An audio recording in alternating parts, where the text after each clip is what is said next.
اسلام قبول کرنے والے جو ہیں نا، اس بھارت میں بھی آپ کو ایسے بہت سارے مل جائیں گے اور ہر زمانے میں رہیں گے کہ ان کے اوپر اسلام کی حقانیت واضح ہے. وہ جانتے ہیں کہ واقعی یہ اسلام ہی دین حق ہے.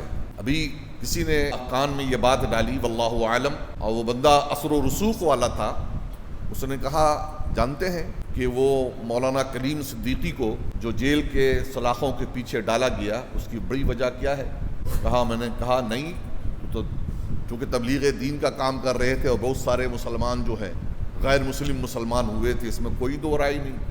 عقیدے سے اختلاف کیا جا سکتا ہے، لیکن غیروں کی اچھی باتوں کا بھی اقرار کرنا یہ حضور کی سنت میں شامل ہے اور حضور کے طریق میں شامل ہے. کہا ان کی محنت اڈوانی کے اوپر چل رہی تھی، اڈوانی کے اوپر، وہ اڈوانی جو کسی زمانے میں بھارت کا ہیرو تھا. یہ تو آج کے جو دنگائی ہیں یہ تو بنی بنائی کھیر کھا رہے ہیں. پرانے لوگ اچھی طریقے سے جانتے ہیں کہ بھاجپا کو پرموٹ کرنے میں اور یہاں تک پہنچانے میں لال کرشن اڈوانی کا بہت بڑا رول تھا، اور یقیناً بابری مسجد کا بھی بہت بڑا مجرم ہے. تو اس پر محنت چل رہی تھی اور یہ خبر بھنک لگ گئی کہ وہ اسلام کے قریب آ رہا تھا. ویسے بھی آپ کو شاید معلوم ہوگا کہ اس کی بیٹی یا بھتیجی نے بھی کسی مسلمان سے شادی کی ہے.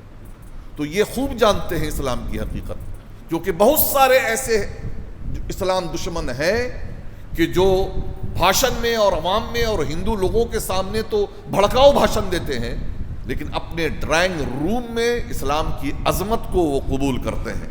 کہا اگر ہم نے ایسا نہ کیا تو آنے والے دنوں میں یہ پورا بھارت مسلمانوں کے ہاتھوں میں چلا جائے گا.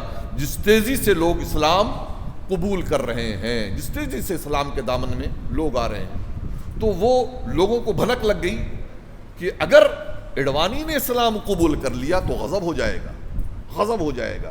اس لیے پکڑا گیا اور جیل کے سلاخوں کے پیچھے ڈال دیا گیا.